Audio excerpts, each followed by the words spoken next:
the Yes. entire thing. Yes. So, who this Darshan is, and Okay.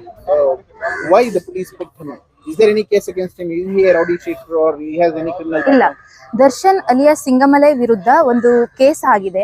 ಅದು 399/402 case ಆಗಿರೋದು. ಅದರಲ್ಲಿ ಬೇಲಿಂದ ಹೊರಗಡೆ ಬಂದಿರ್ತಾರೆ. ಅದು ನಮ್ಮ 29th ACMM ಮೇಯೋ ಹಾಲ್ ಕೋರ್ಟ್ ಅಲ್ಲಿ ನಡೀತಾ ಇರುತ್ತೆ. ಅದು ಕಮಿಟಲ್ ಸ್ಟೇಜ್ ಅಲ್ಲಿ ಇರುತ್ತೆ. ಯಾವುದೇ ತರ ವಾರೆಂಟ್ ಇಶ್ಯೂ ಆಗಿರೋದಿಲ್ಲ. ಇಲ್ಲಿ ಏನ್ ಬಂದ್ಬಿಟ್ಟು ಅಂತಂದ್ರೆ, ಪೊಲೀಸ್ ಅವರು ಯೂಶಲಿ ಏನ್ ಮಾಡ್ತಾರೆ ಅಂತಂದ್ರೆ, ಫಸ್ಟ್ ಬ್ಯಾಕ್ ಗ್ರೌಂಡ್ ನ ತಿಳ್ಕೊತಾರೆ. ಏನ್ ಓದಿದೀರಾ, ಏನ್ ಕೆಲಸ ಮಾಡ್ತಿದ್ದೀರಾ, ಅಪ್ಪ ಅಮ್ಮ ಏನ್ ಮಾಡ್ತಾರೆ, ಈ ತರ ಎಲ್ಲ ಒಂದು ಹಿನ್ನೆಲೆಯನ್ನ ಕಲೆಕ್ಟ್ ಮಾಡಿ ಟಾರ್ಗೆಟ್ ಮಾಡೋ ಅಂಥದ್ದು ತುಂಬಾ ಕೇಸ್ಗಳು ಈ ಸಂಘಟನೆಗೆ ಗಮನಕ್ಕೆ ಬಂದಿತ್ತು. ಅದರಲ್ಲಿ ಸಿಂಗಮಲೈ ಏನ್ ದರ್ಶನ್ ಅವರಿದ್ದಾರೆ, ಇದು ನಡೆದಿರೋ ಅಂಥದ್ದು ಘೋರ ಅನ್ಯಾಯ ಪೊಲೀಸರಿಂದ. ನಮ್ಮ ಹತ್ರ ತುಂಬಾ ಜನಗಳು ಹೇಳಿದ್ದಾರೆ, ಪೊಲೀಸ್ ಅವರು ಹೊಡಿತಾರೆ, ಸುಮ್ನೆ ಕರ್ಕೊಂಡೋಗಿ ಟಾರ್ಚರ್ ಕೊಡ್ತಾರೆ, ದುಡ್ಡು ಕೇಳ್ತಾರೆ, ದುಡ್ಡು ಕೊಟ್ಟ ಮೇಲೆ ಹೊರಗಡೆ ಬಿಡ್ತಾರೆ.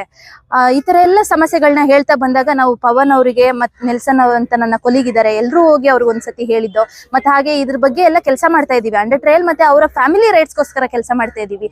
ಸಿಂಗಮಲೈಗೆ ಏನ್ ಅನ್ಯಾಯ ಆಗಿದೆ, ಒಂದು ಅವರು ದಲಿತರಾದ ಕಾರಣಕ್ಕೆ, ಮತ್ತೆ ಅವರ ಫ್ಯಾಮಿಲಿಯಲ್ಲಿ ಎಜುಕೇಟೆಡ್ ಇದ್ದಾರೆ, ಅಂದ್ರೆ ಅವ್ರ ವೈಫ್ ಮಾತ್ರ ಡಿಸ್ಕಂಟಿನ್ಯೂ ಆಗಿದ್ದಾರೆ ಡಿಗ್ರಿ, ಆದ್ರೆ ಅವ್ರಿಗೆ ಕಾನೂನು ಬಗ್ಗೆ ಅರಿವಿಲ್ಲ. ಕಾನೂನು ಬಗ್ಗೆ ಅರಿವಿಲ್ದಿರೋ ಕಾರಣ ಇಷ್ಟೆಲ್ಲ ದೌರ್ಜನ್ಯಗಳಾಗ್ತಿದೆ.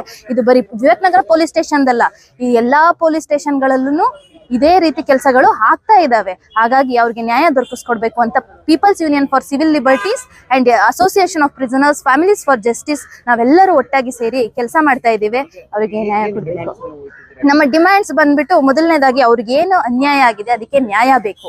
ಅವ್ರು ಯಾವುದೇ ತರ ಕಾಸು ಕೇಳ್ತಿಲ್ಲ, ಏನೂ ಕೇಳ್ತಿಲ್ಲ, ನ್ಯಾಯ ಬೇಕು. ಮತ್ತೆ ನಮ್ಮ ಡಿಮ್ಯಾಂಡ್ಸ್ ಏನಿದೆ ಅಂತಂದ್ರೆ, ಇಲ್ಲಿ CID ತನಿಖೆ ಆಗ್ತಾ ಇದೆ, ಅದು ಪೊಲೀಸ್ ಅವರು ಅವ್ರ ಹೈಯರ್ ರ್ಯಾಂಕ್ ಅವರೇನೆ.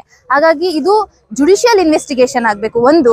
ಮತ್ತೊಂದು, ನಮಗೆ ಇನ್ನ ಫ್ಯಾಮಿಲಿಗೆ ಪೋಸ್ಟ್ ಮಾರ್ಟಮ್ ರಿಪೋರ್ಟ್ ಸಿಕ್ಕಿಲ್ಲ, ಏನಾಗಿದೆ ಏನು ಅಂತ. ಮತ್ತೆ ನಮಗೆ ಮಾಹಿತಿ ಇದೆ ಪೋಸ್ಟ್ ಮಾರ್ಟಮ್ 2 ಸತಿ ಕಂಡಕ್ಟ್ ಆಗಿದೆ ಅಂತ. ಹಾಗಾಗಿ ಅದೊಂದು ದಾಖಲೆ ಬೇಕಾಗಿದೆ. ಮತ್ತೆ ಏನು ಅನ್ಯಾಯ ಆಗಿದೆ ಇವರಿಗೆ, ಅದು ನ್ಯಾಯಯುತವಾಗಿ ಕಾನೂನು ಬದ್ಧವಾಗಿ ಸಿಗಬೇಕು ಅನ್ನೋದಷ್ಟೇ ನಮ್ಮ ಡಿಮ್ಯಾಂಡ್. ನನ್ನ ಹೆಸರು ಮೌಲ್ಯ ಅಂತ, ನಾನು ಅಡ್ವೊಕೇಟ್.